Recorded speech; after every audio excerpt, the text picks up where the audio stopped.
Iyadatul maridi, mengunjungi orang sakit. Di antara perbuatan orang yang beriman, di antara perbuatan orang Islam, antara satu dan yang lainnya adalah iyadatul maridi, mengunjungi orang sakit, mendatangi orang sakit.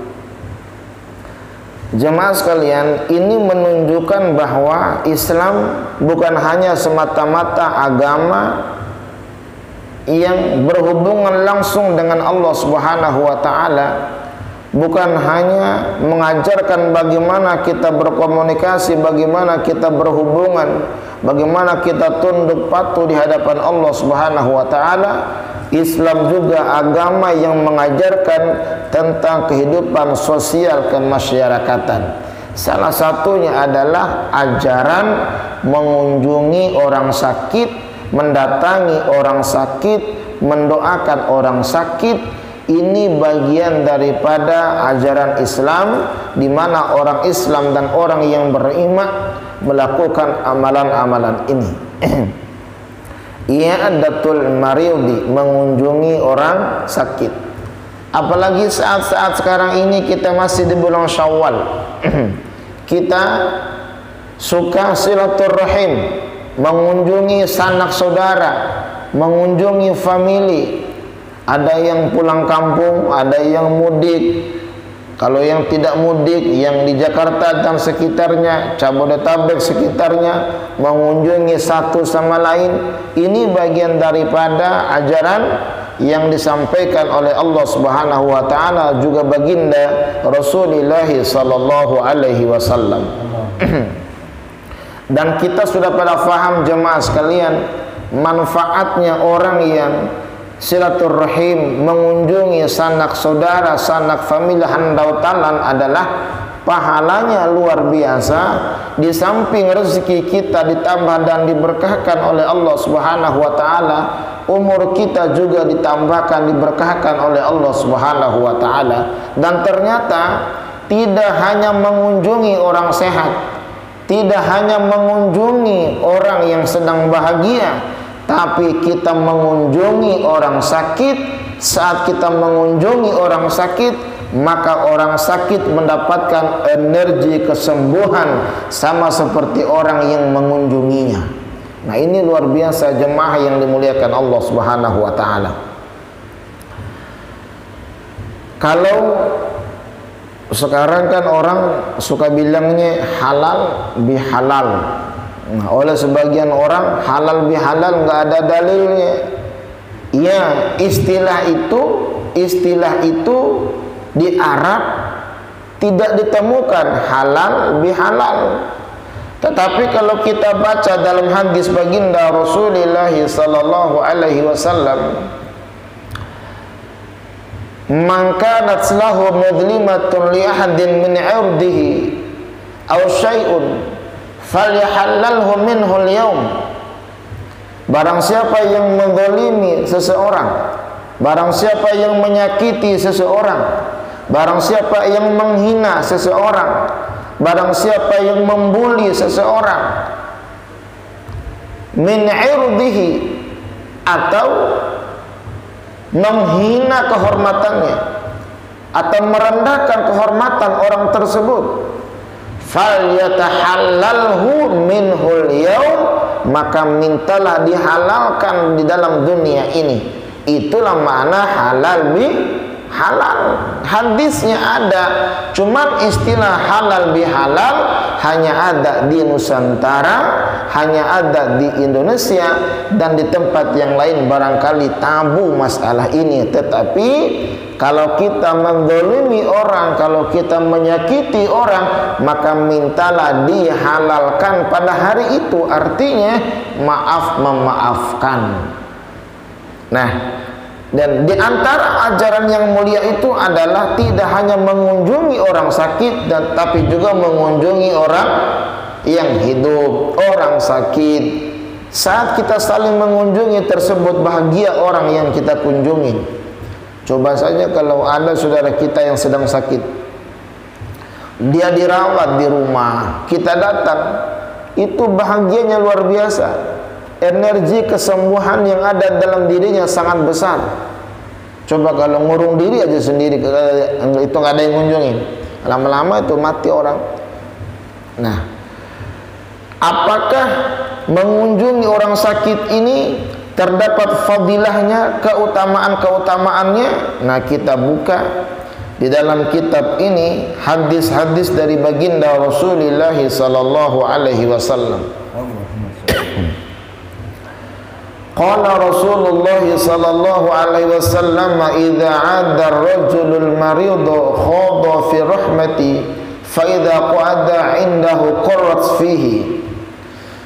Rasulullah sallallahu alaihi wasallam bersabda, idza 'adda ar-rajulu al-maridu, apabila seseorang laki-laki mengunjungi orang lain yang sakit, bisa dirawat orang tersebut di rumah sakit, bisa di puskesmas, bisa di rumahnya. Kita mendatangi orang tersebut yang sedang sakit, bisa sakitnya parah, bisa sakitnya ringan.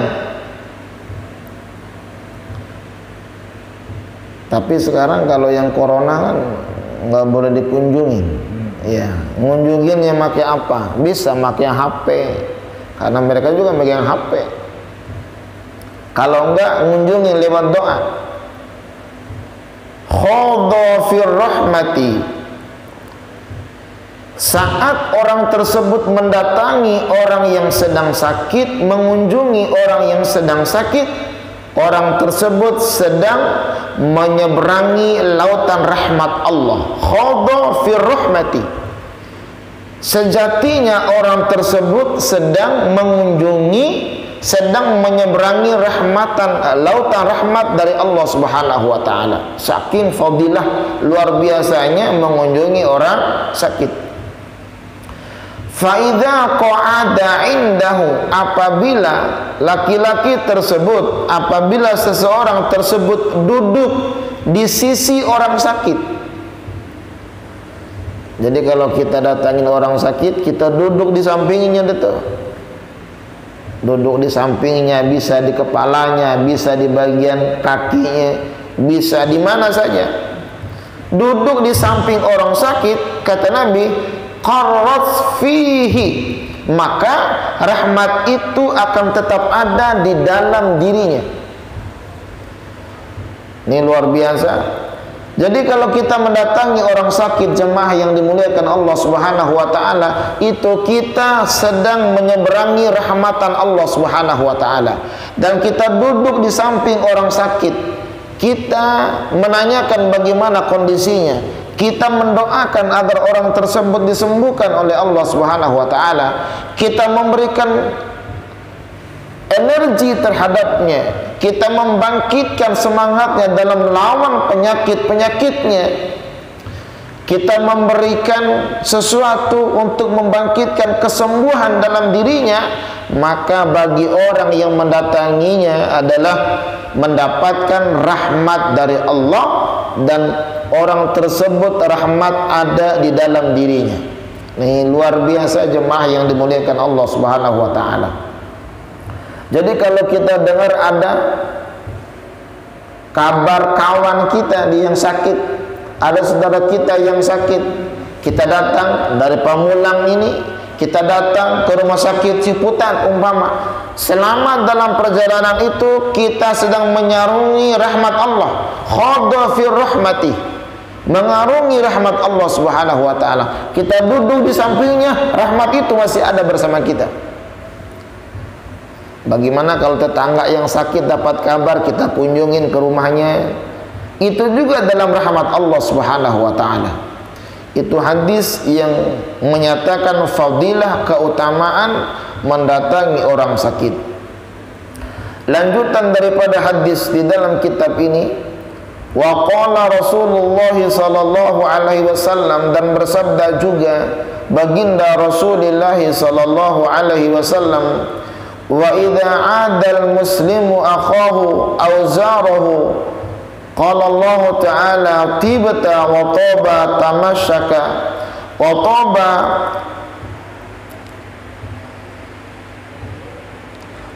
taba tamasyaka wa tabawata manzilan fil jannati. Baginda Rasulullah sallallahu alaihi wasallam bersabda, apabila seseorang mengunjungi saudaranya yang sedang sakit, adal muslim, kalimatnya ada zarah. Kalau ada mendatangi, kalau zarah menziarahi. Saat kita menziarahi saudara kita yang sedang sakit, atau saat kita mendatangi saudara kita yang sedang sakit, di situ Allah Subhanahu wa taala berkata kepada kita. Allah Subhanahu wa taala menyampaikan beritanya kepada kita. Kata Allah di dalam hadis ini, tibata, tetaplah bagus untuk kamu.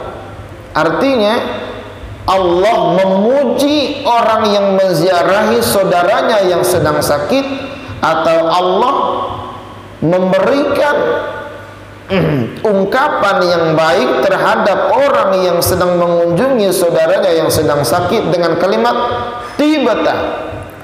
Engkau berada dalam kebaikan, engkau bagus di situ. Wa taba tamasyaka, dan juga bagus perjalananmu menuju orang yang sakit tersebut.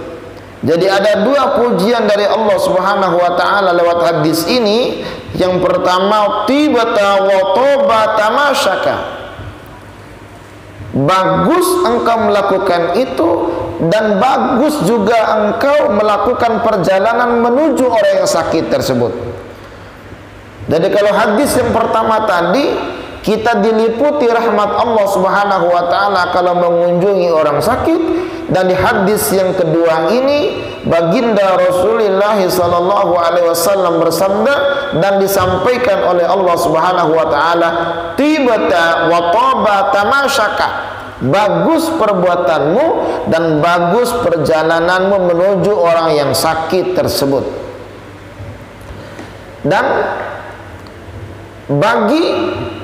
Dan yang ketiga, pujian dari Allah Subhanahu wa taala buat orang yang sakit ini dalam hadis ini adalah wa tabawa'ta manzilan fil jannah, dan Allah Subhanahu wa taala akan menyiapkan satu tempat, satu rumah di dalam surga. Masya Allah, ini baru mengunjungi orang sakit. Mengunjungi orang sakit tidak hanya di dunia dibalas oleh Allah Subhanahu wa taala lewat hadis ini, dan bahkan Allah menyiapkan surga, tempat tinggal yang bagus buat orang-orang yang suka mengunjungi, menziarahi saudaranya yang sedang sakit.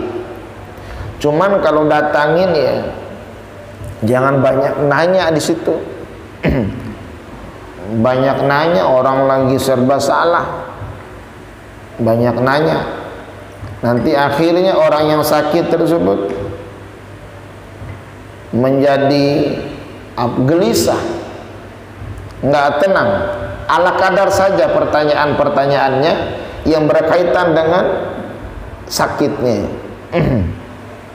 Tapi biasanya jemaah yang dimuliakan Allah Subhanahu wa taala, kita ke rumah sakit umpama bawah buah-buahan itu yang sesuai sama kebutuhan orang sakit.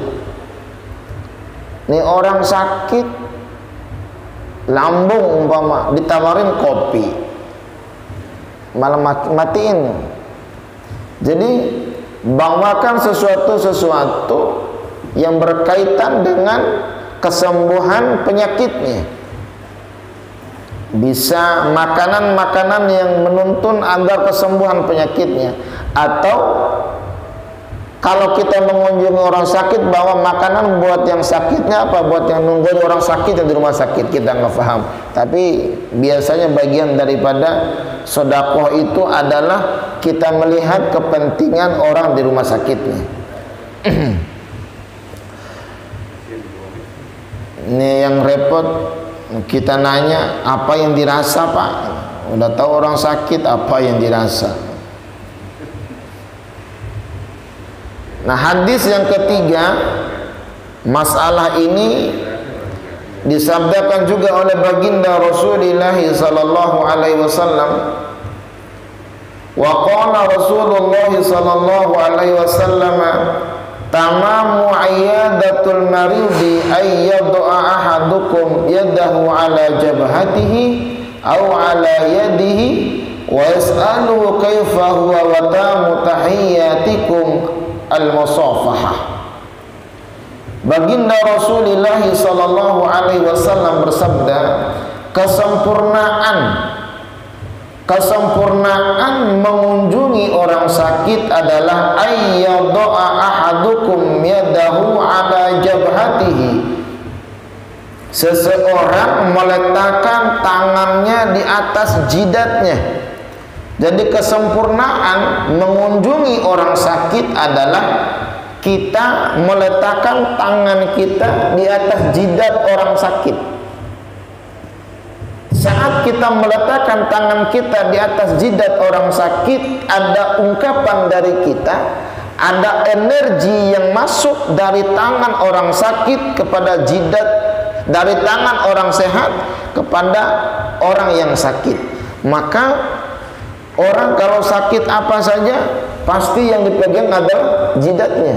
Bahkan orang pusing sekalipun, ente sehat ya, jidat orang yang dipegang.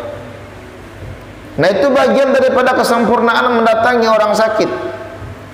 Saat kita meletakkan tangan kita, ini kita sehat nih, masuk energi kesembuhan dari tangan kita ke dalam orang sakit tersebut.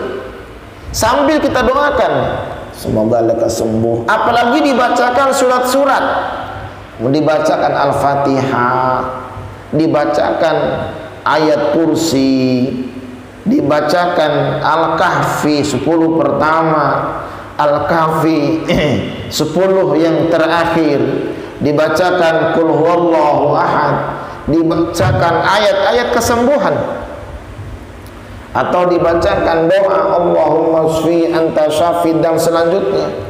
Saat kita meletakkan tangan kita, maka coba orang yang sakit panas, saat kita meletakkan tangan kita, maka tangan kita ikut merasakan panas.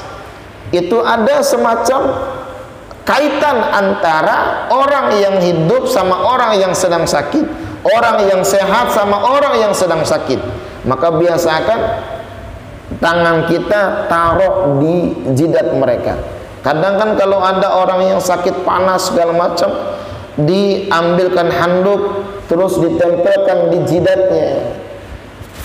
Nah, itu bagian daripada pengobatan-pengobatan yang disampaikan oleh baginda Rasulullah sallallahu alaihi wasallam di dalam hadis ini. Lalu bagaimana kalau kita tidak bisa memegang jidatnya, takut nggak sopan? Ini orang kok nggak sopan amat megang jidat orang tua yang sakit umpama begitu. Atau kita mengunjungi, kita punya guru kita sakit, itu kan nggak sopan kalau kita megang jidatnya. Megang yang bagian mana? Lanjutan hadis ini adalah au ala yadihi, atau memegang tangannya. Nah, di samping kita, keutamaannya adalah memegang jidatnya. Kalau kita tidak berani atau kalau kita dianggap tidak sopan, maka pegang tangannya. Bisa telapak tangannya, bisa bagian tangan depannya, bisa bagian sesuatu yang disenangi sama orang yang sakit, atau bisa bagian lengan ini kita elus-elus, cepat sembuh, doakan terus insya Allah. Itu bagian daripada energi kesembuhan yang diinginkan oleh orang sakit. Dan jemaah yang dimuliakan Allah Subhanahu wa taala, di samping kita memegang jidat orang sakit atau kita memegang bagian tangannya, wa yas'aluhu kaifa huwa, dan tanyakan orang tersebut sejauh mana kesembuhannya, sejauh mana yang dirasakannya. Saat kita menanyakan, maka ada komunikasi. Ya Allah, cepat sembuh ya, insya Allah kamu bakal sembuh. Jangan mendatangi orang sakit, gimana sakit kamu begini, wah mati loh. Ya jangan, orang lagi sakit dianggap udah mati, lama-lama tuh orang mati, nggak ada kesembuhan nantinya. Maka kalau saya menziarahi orang yang sedang sakit, biasanya kita hibur dia, hibur orang tersebut, bacakan doa orang tersebut, sampaikan bahwa penyakit ini banyak yang sembuh. Sampaikan begitu. Jangan, kemarin tetangga penyakit kayak gini mati, jangan bilang gitu. Jangan, malah cepat mati itu orang. Oh, kan repot urusannya. Di samping kita menanyakan tentang sakitnya, tapi jangan banyak-banyak, ala kadarnya saja, untuk memasuki supaya kita bisa mendoakan orang tersebut, atau bisa kita siapkan obat-obat untuk mengobati orang tersebut. Lanjutan hadisnya adalah wa tamamu tahiyyatikumul musafahah, dan kesempurnaan di antara penghormatan kita kepada orang yang sakit adalah al musafahah, berjabatan tangan. Saat kita berjabatan tangan, Pak, tempelan tangan kita itu masya Allah, tempelan telapak tangan kita, kita menyentuh tangannya, kita bermusafahah, itu terdapat sambungan energi yang luar biasa, sambungan kesembuhan yang luar biasa dari orang dari orang hidup, dari orang sehat buat orang yang sedang sakit. Al-musafahah. Cuman terkadang ada tempelannya, kalau ada tempelannya kalau kita musafahah sama orang sakit. Salam tempel gitu. Ya ala kadarnya, hiburan gitu. Hiburan. Umpama ada yang amplopin gitu kan, ada yang macam-macam gitu. Salam tempel. Kalau dulu Pak Haji Ali ini cerita tentang ibunya yang lagi sakit, banyak jemaah yang mendatanginya, banyak saudara-saudara yang mendatanginya. Lalu salam tempelnya tersebut tidak hanya energi kesembuhan, tetapi saat orang salam tempel tersebut ada kebahagiaan yang dirasakan sama orang yang sedang sakit, maka ternyata uang itu bisa digunakan untuk mendoakan kembali buat orang tuanya Pak Haji yang telah meninggal dunia. Itu luar biasa. Nah, jemaah yang dimuliakan Allah Subhanahu wa taala, banyak sekali hikmah yang dirasakan oleh orang yang menziarahi orang yang sedang sakit. Hadis-hadis tersebut menggambarkan kepada kita bahwa keutamaannya, fadilahnya, pahalanya banyak, Pak. Nggak rugi kita mendatangi orang sakit, menziarahi orang sakit. Ada dalam hadis baginda Rasulullah sallallahu alaihi wasallam, hadis qudsi, nanti pada hari kiamat Allah akan menyampaikan kepada hamba-hambanya, wahai hamba-hambaku, aku sedang sakit, kenapa kalian tidak mengunjungi aku? Kata Allah. Ini hadis qudsi luar biasa nih. Aku sedang sakit, kenapa kalian tidak mengunjungi aku? Kata Allah, menanyakan kepada hamba-hamba Allah pada hari kiamat nanti. Kata hamba-hamba tersebut, ya Allah, bagaimana mungkin engkau sakit, dan bagaimana mungkin kami bisa mengunjungimu? Engkau kan maha besar, engkau kan Tuhan Rabbul Alamin, Tuhan seluruh sekalian alam, kok bisa kami mengunjungimu? Ada hamba-hambaku yang sedang sakit, kalian tidak mengunjunginya. Seandainya kalian mengunjungi orang sakit tersebut, di situ ada aku, kata Allah Subhanahu wa taala.